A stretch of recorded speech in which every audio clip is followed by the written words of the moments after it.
Good evening and welcome to the vlog. So it's currently a beautiful day in London, as you can see by the sun.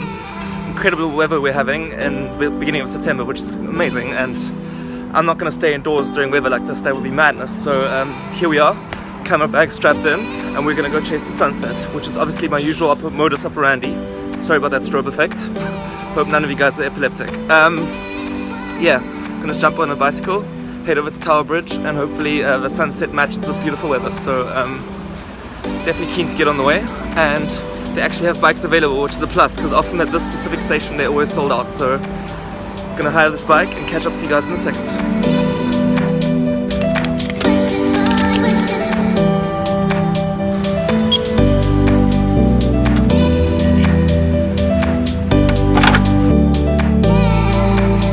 Just right at the Tower of London behind me, and parked up the bicycle, and now I'm going to head over to Tower Bridge, where I've got a great composition in mind. So haven't shot this one in a while, and kind of out of sight, out of mind, but it's a great shot from on top of Tower Bridge looking towards the Shard and more London. So yeah, really stoked to get that shot underway, and then once I've walked over there I'll talk you through my thoughts and my composition. Still trying to figure that out myself in the meantime, so see you in a sec.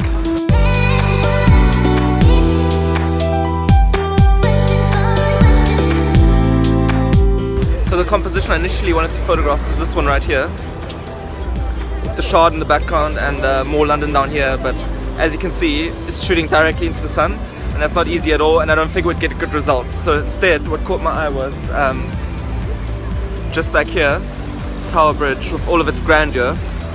You get a really dramatic effect if you use your wide angle lens. So using my 18mm wide angle lens by Zeiss, I could frame the whole bridge in, as well as getting the bus in the foreground. So just adds a nice foreground and background element, and makes for a perfect photo. And with this light coming in from the side, you can see it hitting my face. You get a very high contrast picture with buses crossing the bridge lit up from the side, and yeah, with such beautiful light and a lot of light and darkness and shadow, you can get a really interesting image. So that's my take on it, but you decide for yourself. Here it is.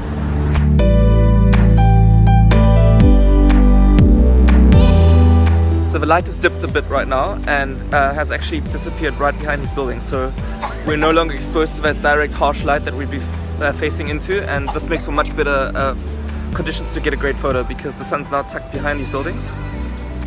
And as such, look at that, light's just amazing and makes for much better photos. So what I've done is I've set the camera up on a tripod, and we're using some ND filters to take pictures of up to 2.5 minutes with that 10-stop filter, which is very, very strong, and almost too strong for this time of day. So just getting 2.5 minutes of exposures on these photos, which doesn't give me any cloud movement because it's a completely cloudless sky. But if you expose the water for 2.5 minutes, it's just silky smooth and makes for a very creative effect. So that's kind of what I've been going for, and the results have been amazing. Got a lot of that sunset glow peeking through behind the buildings, and really happy with the results. So do check them out. Here they are.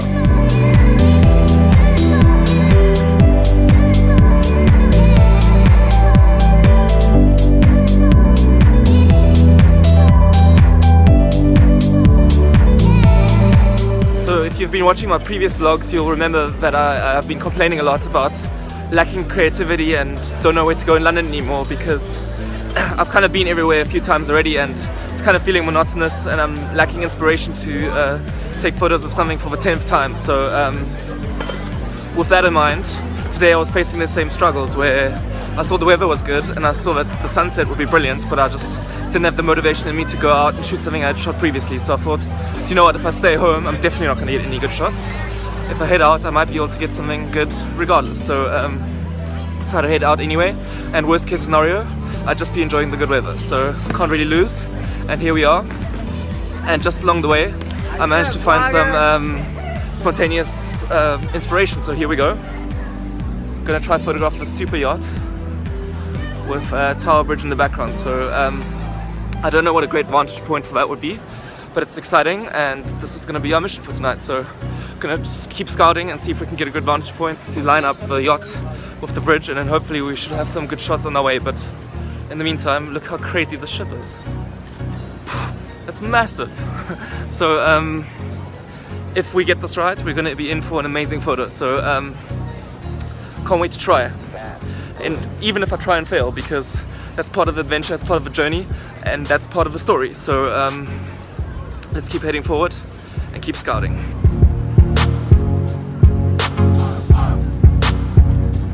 So I found this little spot, but this whole houseboat community is completely blocking the yacht back here. So I don't think this is any good. I'm gonna keep heading this way, but there is a construction site in the way and we'd have to look past this part onto the yacht and Tower Bridge.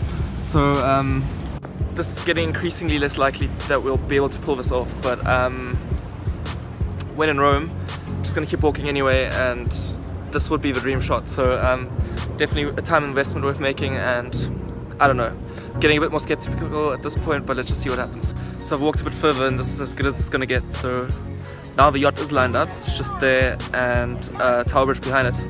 But from this angle it doesn't even look that impressive, so great idea, but in practice doesn't look that great after all. Also I didn't bring my super long lens because I wasn't planning for taking this kind of shots.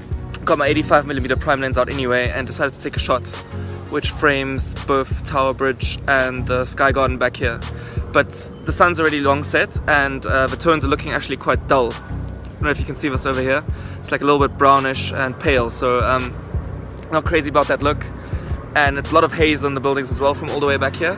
So not really happy with the shot, but just took it anyway.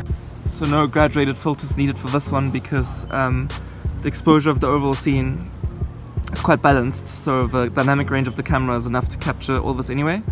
But just in case I bracketed, so I took 7 different shots at different exposures, and I might go for the HDR technique just to bring out some of the details in these shadows as well as retain these highlights by combining all 7 images at different exposures to get the final result. So I doubt this will be a good one, but here it is anyway, just to show you guys.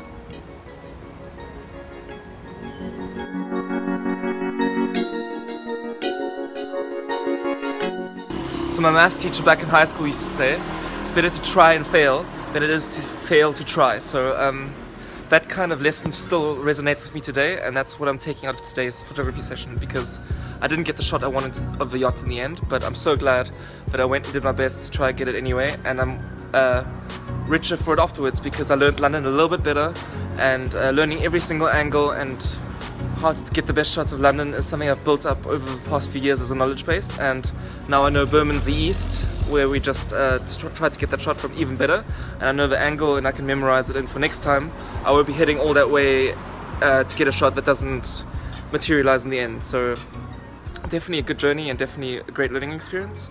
And with those pearls of wisdom, I leave you for tonight. Thank you for watching, and as always, be sure to like, comment and subscribe. See you in the next episode. Good night.